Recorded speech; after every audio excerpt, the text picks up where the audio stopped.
আসসালামু আলাইকুম everyone, welcome back to my channel. আজকের পর্বে শেয়ার করতে যাচ্ছি দেশি টমেটো দিয়ে মজাদার একটি ভর্তা রেসিপি। আশা করছি আমার আজকের রেসিপিটা আপনাদের কাছে অনেক বেশি ভালো লাগবে এবং উপকারে আসবে। টমেটো ভর্তা অনেকেই অনেক ধরনের করে থাকেন। আজকে আমি ভিন্ন রকমের একটা টমেটো ভর্তার রেসিপি শেয়ার করছি। এভাবে টমেটো ভর্তা করলে ছোট থেকে বড় সবাই খুব বেশি পছন্দ করে খাবে। এই ভর্তাটা গরম ভাতের সাথে খেতে অসম্ভব মজার। তাহলে চলুন মূল রেসিপিটা দেখে নিই। টমেটো ভর্তা করার জন্য এখানে আমি বেশ কিছু পরিমাণে দেশি টমেটো নিয়েছি। অবশ্যই দেশি টমেটো নিতে হবে। চুলায় একটা প্যান বসিয়ে দিয়ে দিচ্ছি পরিমাণ মতো সরিষার তেল। যে কোনো ভর্তাতে সরিষার তেলটা অনেক বেশি ভালো লাগে। আমি বরাবরের মতো এটা বলে থাকি, অসম্ভব ভালো লাগে সরিষার তেলের ফ্লেভারটা। তেলটা গরম হয়ে গেছে, এখন আমি 10টা শুকনা জাল দিয়ে লালচে করে ভেজে নিচ্ছি।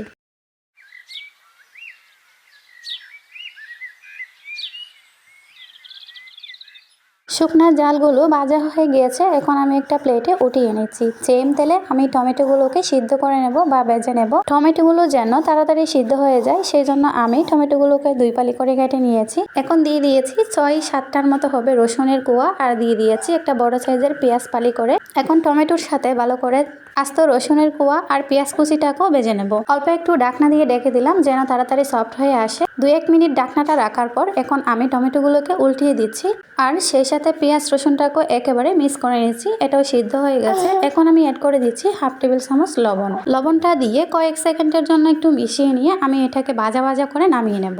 এভাবে টমেটো ভর্তা করলে পুরা বা পানি দিয়ে সিদ্ধ করার কোনো প্রয়োজন নেই। এভাবে তেলে যদি সিদ্ধ করে আপনারা ভর্তাটা করেন তাহলে অনেক বেশি ফ্লেভারফুল হয় আর খেতেও কিন্তু দারুণ হয়। টমেটোটা ভালো করে সিদ্ধ হয়ে গেছে, আমি একটা কেটে দেখিয়ে দিলাম। এখন আমি চুলা থেকে নামিয়ে অল্প একটু ঠান্ডা করে নেব।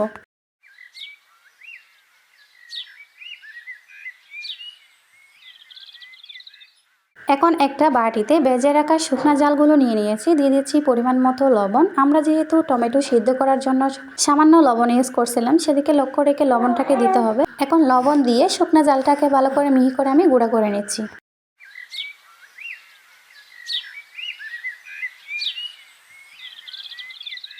দেখুন শুকনা জালগুলোকে একদম মিহি করে গুঁড়া করে নিয়েছি। এখন আমি দিয়ে দিলাম 1 মুঠো পরিমাণে পেঁয়াজ কুচি। মরিচ লবণের মিশ্রণের সাথে পেঁয়াজটা মিশিয়ে নিয়ে এখন এড করে দিলাম ধনিয়া পাতা কুচি। এখন আবারও একটু মিশিয়ে নেব। ভর্তাটা সম্পূর্ণ রেডি। এখন আগে থেকে সিদ্ধ করে রাখ টমেটোর মিশ্রণটা দিয়ে ভর্তাটার সাথে মিশিয়ে নিলে আমাদের টমেটো ভর্তা রেডি। দেখুন ঝটপট রেডি হয়ে গেল আমাদের মজাদার দেশি টমেটো ভর্তা। আশা করছি আমার আজকের রেসিপিটা আপনাদের কাছে অনেক বেশি ভালো লাগছে এবং সহজ মনে হয়েছে। এরকম মজার সহজ রেসিপি পেতে এবং আমার রেসিপির নোটিফিকেশন সবার আগে পেতে চ্যানেলটিকে সাবস্ক্রাইব করে পাশে থাকা বেল আইকনটি অন করে রাখবেন। আজকের মতো এখানেই বিদায় নিচ্ছি। চলে আসবো নতুন কোনো রেসিপি নিয়ে। সে পর্যন্ত ভালো থাকবেন সবাই। আল্লাহ হাফেজ।